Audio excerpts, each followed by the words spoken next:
Previously on Foul Play Ricky. We flies over to the bottom of the space station to dock and sneak inside. We all get out of the van and enter a docking area that leads to a conference room. Suddenly a crack of light enters the conference room, and more guest stars and alternative versions of myself start pouring in. I see the silhouette of a woman standing in front of the window. She turns around. You and those shoelaces come here often? Oh my God. Judy?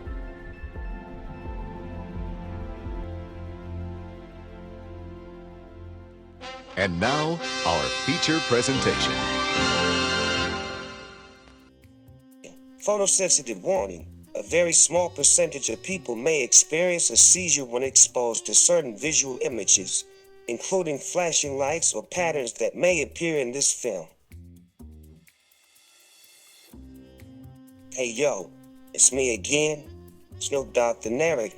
Throughout this feature-length presentation, there will be a number of characters, so I'm here to help guide you through this experience. But for now, over to you, Rick. Welcome to Foul Play Ricky, the movie. We made it to the big screen. Holy shit. I'm just trying to score some popcorn with Raisinets in it. You already know this is my story.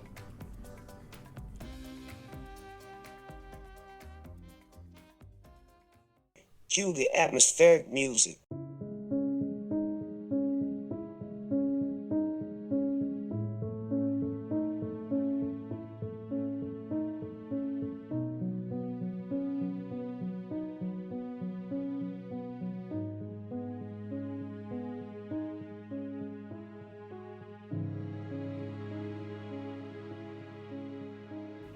Rick, I don't know how I got here.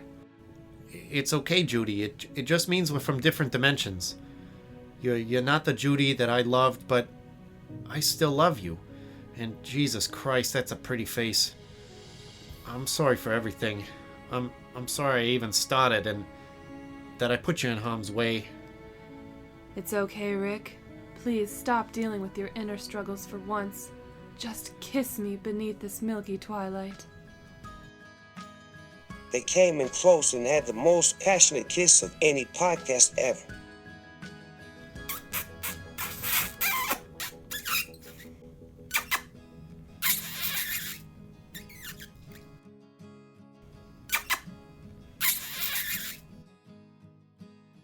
To quote a friend, wowee, wowee.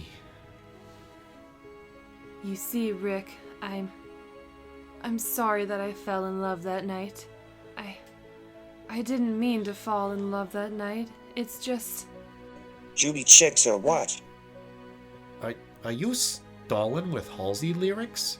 What is it you're waiting for exactly? the poison to set in and kill you. You see, in my universe, we're not in love. We're arch nemeses since you stole my prized holographic Psyduck card and murdered my lover, Ken Jiffort. So naturally, I gave you a poison kiss. Well, Judy, I hate to break it to you, but rubber lips are immune to your charms. Rick peels off a layer of fake rubber lips. Sorry, Toots.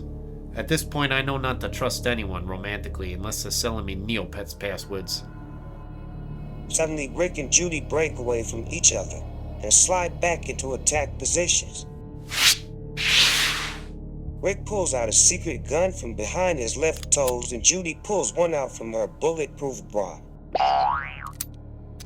Damn, those puppies are barking. Woof woof. They commence a Matrix-style slow-motion fight sequence.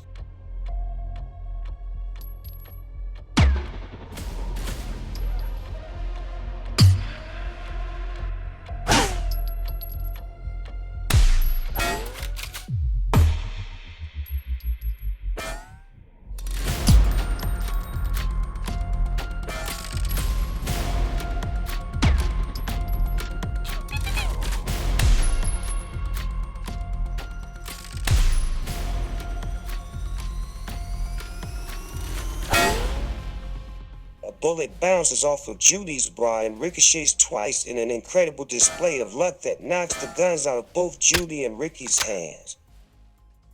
I guess it's the machetes then. I guess so.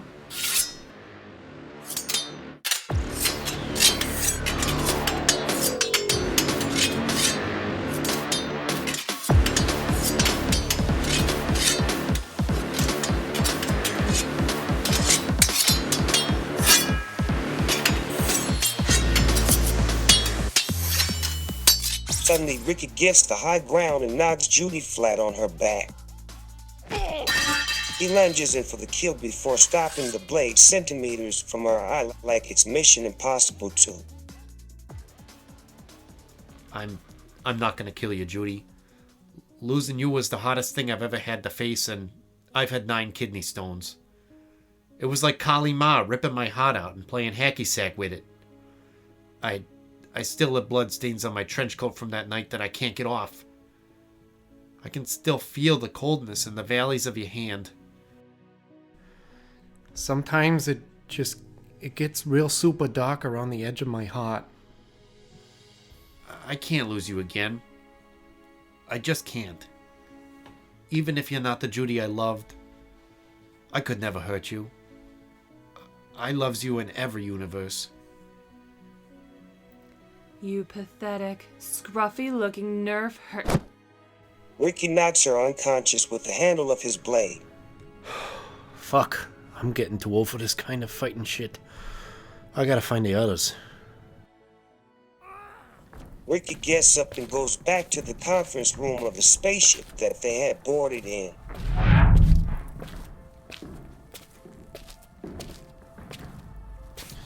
Well, howdy fucking do, Richard.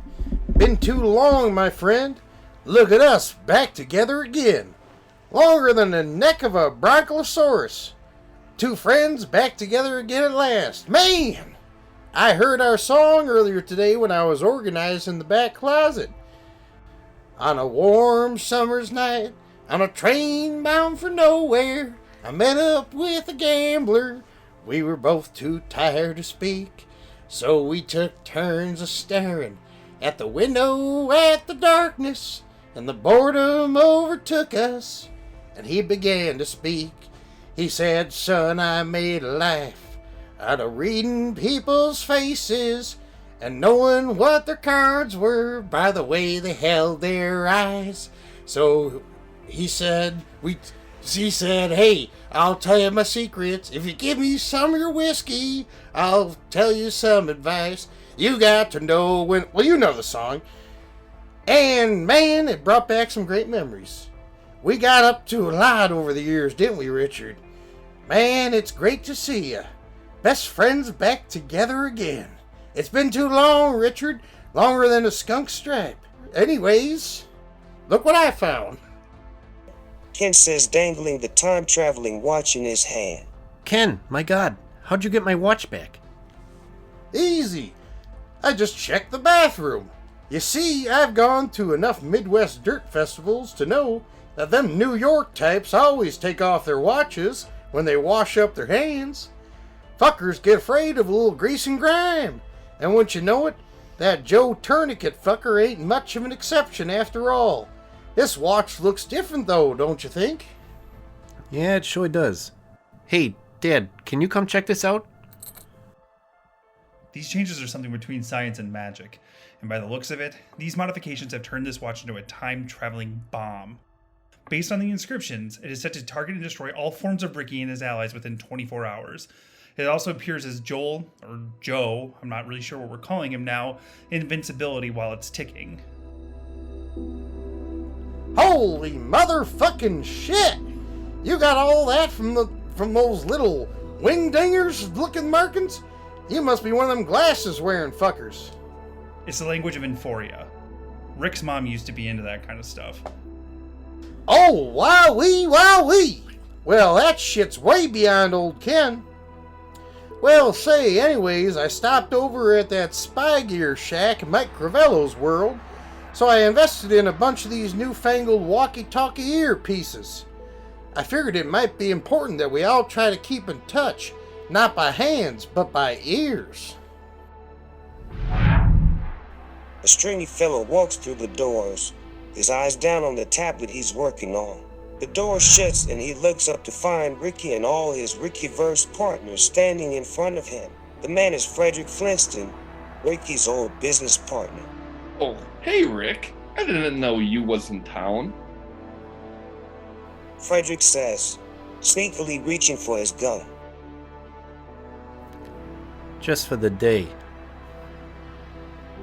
Fredrick cocks his pistol and aims as Ricky quickly swings to knock the gun out of his hand.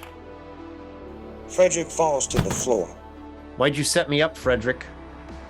Why'd you give me that fake lead? Why'd you lure me away to have Judy murdered, huh? Ricky, listen. Rick, times are tough in the movie rental business these days. You know, after that whole shabiz with those bad boys down in Miami and, you know, a few bad bets on the minor league baseball team, you know, I needed the money. I didn't know they was gonna go that far. Yeah, well, I'm calling bullshit. Time to collect your late fees.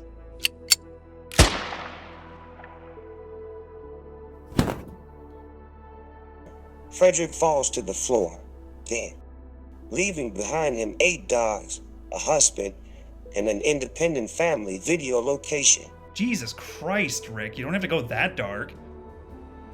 It's fine. Season 1, I was literally shooting at everything. I think, you know, maybe it's time I get back to my roots. Anyway, police said he doesn't even like Mata at all. After hearing the gunshot, 2 people walk through the same door, Roseanne and Johnny. They glance at Fredrick before locking eyes on Ricky. Been a while, Rick. Yeah, stranding us in the past like that wasn't cool, you prick. Ricky shoots at both of them, but they dodge the shots and escape the room to run down the hall. I've always been a Chevy man myself, but you could say we dodged a bullet. Wowee! They're probably gonna get Joe. So, what's the game plan here, Richard? Tell me the meat and potatoes. I'm gonna need you to hold on to that watch and hide, Ken. At least until we can find a way to reverse engineer it or destroy it. See what you can figure out. Roger, 10-4, old buddy. You can count on Ken. This'll be like the time I stayed up all night memorizing the top 3 finishers of every NASCAR race in history to ace my 3rd grade NASCAR history test in Mr. Squeener's class. I aced that test and was named the biggest racist of the 3rd grade. Anyway, let's keep those ears pieces on for good measure, buddy. 1983 Bell Buckle Grade School 3rd grade NASCAR history class's best racist over and out. Ain't that right, Jimmyboy? Sure is, Ken.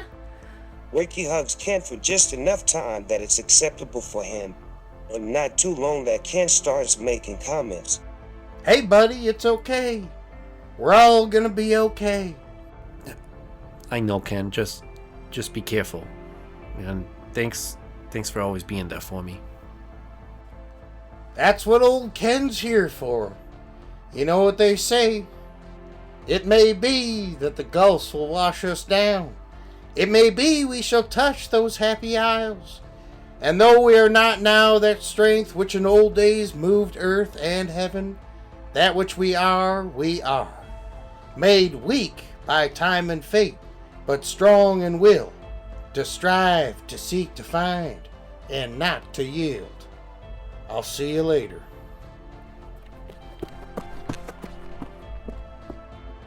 Ken runs off to protect the watch and try to figure out how to destroy it. Ricky and his dad barricade the door before he turns to face his peers. Okay, everyone, I don't exactly have a plan, and I's only got 1 bullet left, so we've officially entered grounded difficulty. We can help with that plan. I feel like we owe you one anyway. Says someone making their way to the front of the room. Ricky turns around in surprise.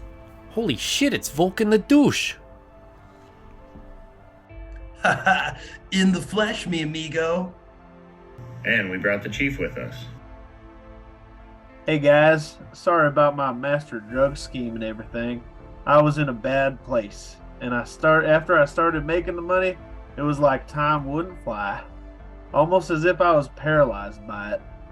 Honestly, I'd like to be my old self again, but I'm still trying to find it. I'm making strides in the right direction now, though. I'm a changed man after listening to Phoebe Bridgers. Volk and the Douche are doing a great job leading the department in my absence, and I'm hoping after criminal rehab they'll bring me back as a meter cop. So anyway, we've got a plan that might help, Rick. See, if someone's after us, the Douche and I always have a plan that seems to work. Yeah, really helps us get the drop on them, if you know what I mean. Volk and the Douche explained their plan to Ricky as the rest of the room hides stealthily out of sight beneath the conference tables.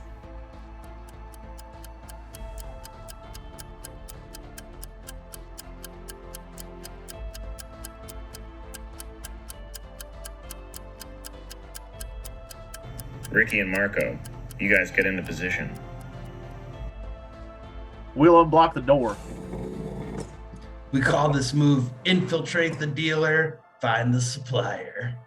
And lucky for all of you, in this instance, I know a thing or two about strategic planning.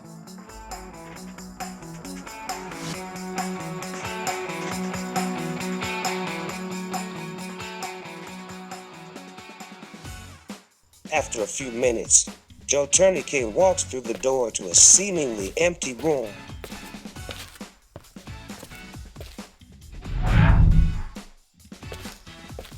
Surprise. Ricky drops down from the ceiling and lands on Joe, knocking him over. Oh, fuck, my knee. That shit hurt. Joe looks at Ricky like he's an idiot as he gets back to his feet. That was your whole plan? Not quite, asshole. Ricky's dad's giant brayer paw swipes down from the ceiling and throws Joe through a series of walls.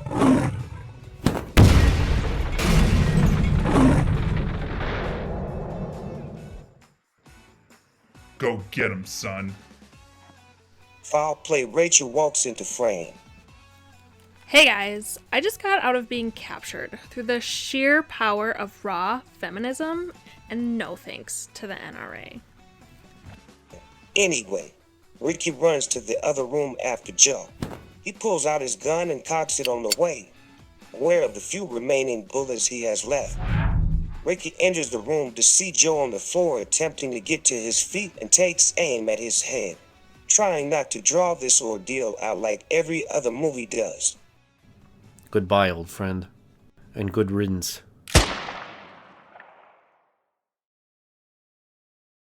Suddenly, Lenny, the team that Joe was grooming to take over the Ravens, jumps in front of the shot and begins bleeding out on the floor. No, Lenny, no! Is there a doctor or a nurse on board? Nurse Kerr stands in the doorway and says, Yeah, but I don't really know what to do in this situation, as you're supposed to be our enemies, so I'm just gonna go check out the vending machine real quick and pretend I didn't see this. Lenny, why would you do that? You were our future. You didn't even have a speaking part yet. A prepubescent Lenny looked up at Joe as blood fell from his mouth. This fucking sucks, Joe. But the writer didn't have much plan for my storyline anyway. It's better this way. Forgive me, Joe. Joe sheds a single tear and closes Lenny's eyes. He places Lenny on the floor and stands to face Ricky. All the guest stars stand in the large doorway and look on, except for Ken, who's hiding the time-traveling watch. Ricky and Joe lock eyes. Well, there goes your backup plan, Joe. Looks like I'm having a party and inviting everybody but you. You son of a bitch, stop disrupting my plans to destroy every version of you. Curse of bad writing, Joe. I've already been destroyed since episode 3, bitch. Joe pulls a Rambo-sized knife out of his belt and charges Ricky. This one's for Dakota. Ricky aims at the giant window of the space station and shoots his last bullet.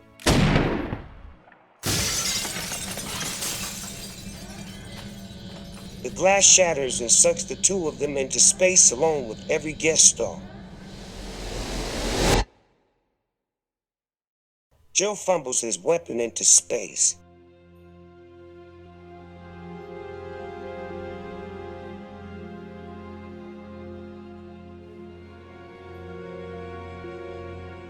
Joe and Ricky exchange obscenities as they fall to Earth.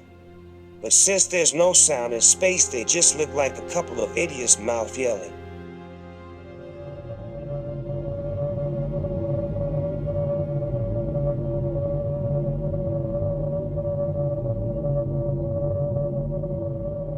They break into the atmosphere, and the audience suspends their disbelief for another few minutes.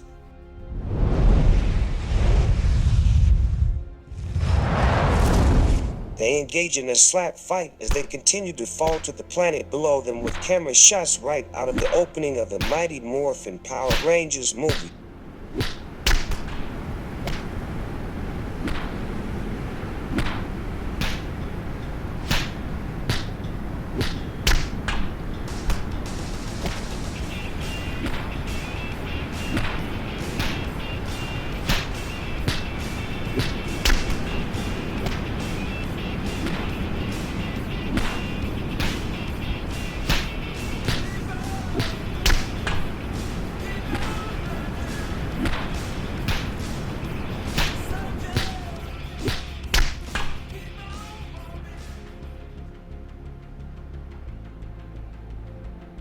Guest stars chime in as they all fall to Earth with Ricky and Joe in a half-assed attempt to incorporate everyone as promised.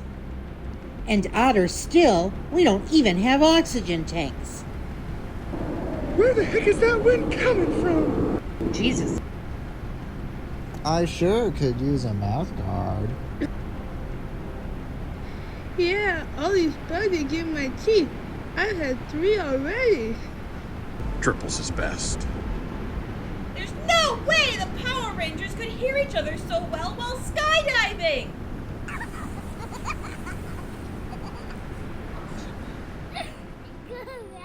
As they approach Earth, Ricky uses his fireball hands to brace his landing. All the others miraculously land in a nearby lake with the perfect form to not injure themselves at all from the massive fall.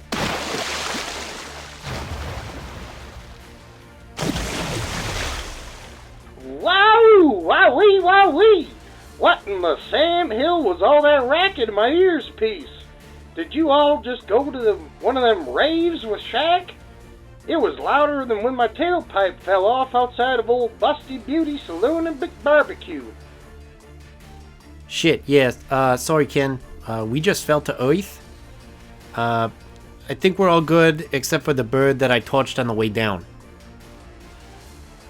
Well, shit, son. I'm still hanging on to this here watch out here in outer space where I currently am located. So I'll let you know when I get back down to the old land of the free down there from here in outer space where I'm at. All the guest stars, good and evil, climb out of the lake and form opposing sides in the canyon there somewhere in Colorado. They look on at each other, Ricky's side surrounded by his friends, allies, and multiple versions of himself, and Joe's side surrounded by Rossin, Johnny, and numerous baddies. Each side ready to end each other. Hey kid, mind if we catch our breaths for a minute? We literally just fell from space and it might be wise to just chill for a bit. To be continued in part 2.